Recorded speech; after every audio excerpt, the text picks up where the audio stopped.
spend my entire day waiting for school to end. I spend all my week thinking about the weekend, and I spend every winter dreaming of the summer. This was a confusing time in my life because I was going through my days with zero intention, and I knew I wasn't happy with that. But I told myself I wasn't allowed to be happy with that until I finally achieved my goals, until I finally made it. But then one day, after waiting so long for everything to start happening to me, I realized if I kept looking for happiness in other places or the future, I couldn't find the joys of each day. How many of us have said YOLO right before doing something we probably shouldn't? We use it as justification for impulsive decisions, as if saying you only live once gives us a reason to not think about the consequences. But the truth is, most of us aren't living too recklessly. We're living too hesitantly. As teens, we have the tendency to delay the things that matter the most, like finally talking to that person, joining that club or team, or actually applying to the college you want to go to. We'll tell ourselves we'll have more time when we start later, when we have more motivation, are more confident, or when the timing finally feels right.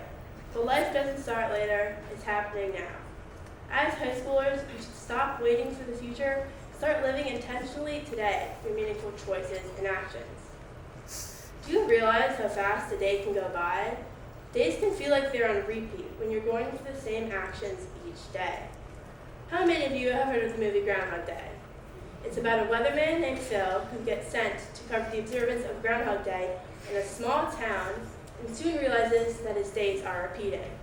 He wakes up to the same time by the same alarm, talks to the same people, and has the same interactions, and his days are really just on repeat.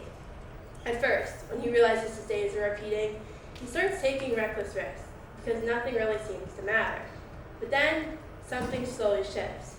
He begins to realize that if he can't change the day, he can change how he's living it.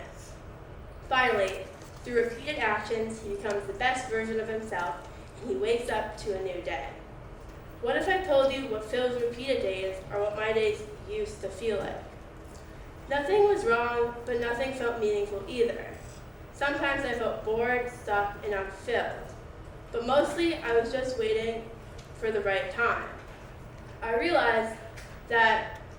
began to realize that I felt so comfortable with being uncomfortable that being uncomfortable became my comfortable. I realized that I was settling for mediocre days just because I was waiting for the better days to finally start happening.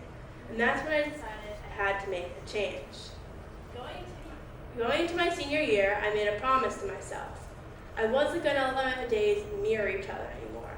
I wanted to find new interests and opportunities for myself. But I realized that most of the decisions I was making weren't on what I wanted to do, but rather what others did instead. You know when you decide to go somewhere or do something just because everyone else is doing it? Well, that's the bandwagon effect.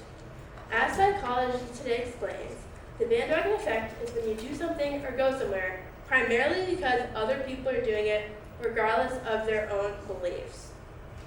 Would you go to a school event even if you didn't actually want to go, but you showed up anyway because all your friends were going?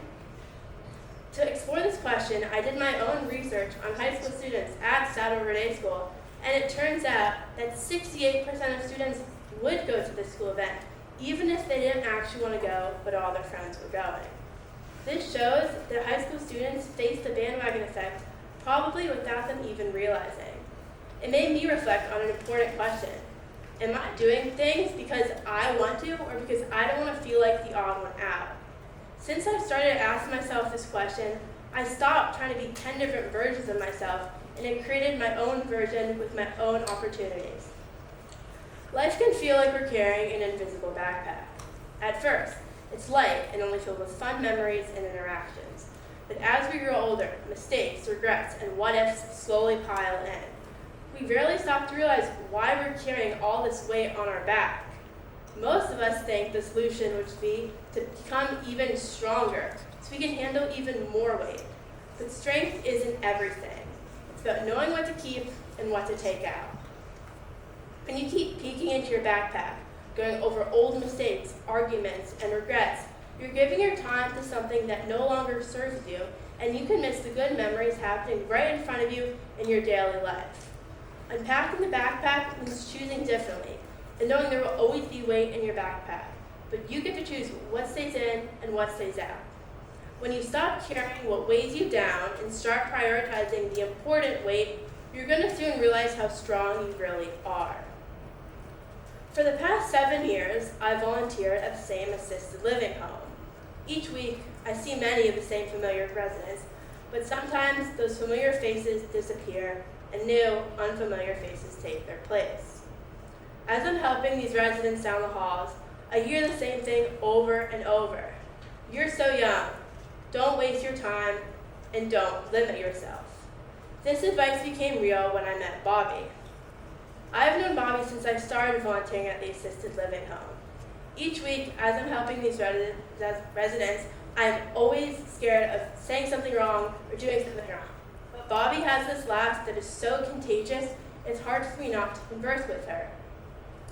Every smile, greeting, and interaction is something I look forward to, and I'm always taking note of her freshly combed up blonde hair and manicure.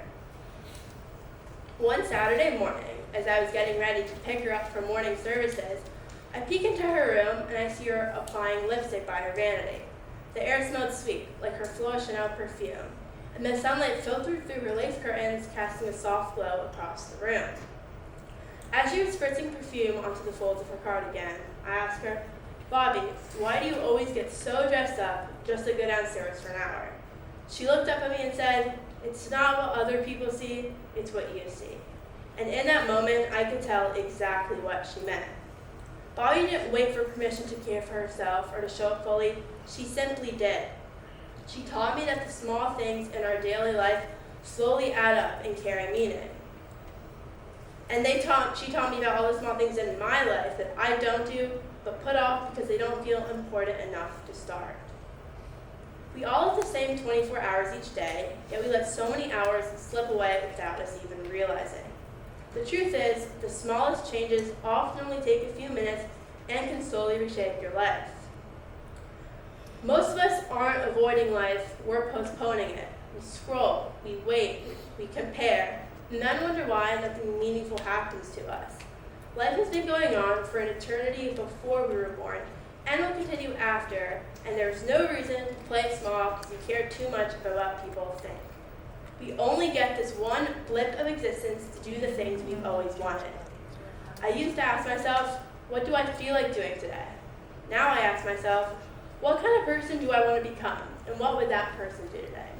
Some days, I definitely don't feel motivated, and I want to fall back into old habits. But I do know one thing. I don't want to live like everyone else. I don't want to waste my time. One day, there won't be any more time to do the things you've always wanted. So this week, reach out to that person you've been meaning to talk to. Join that club or team you've been curious about.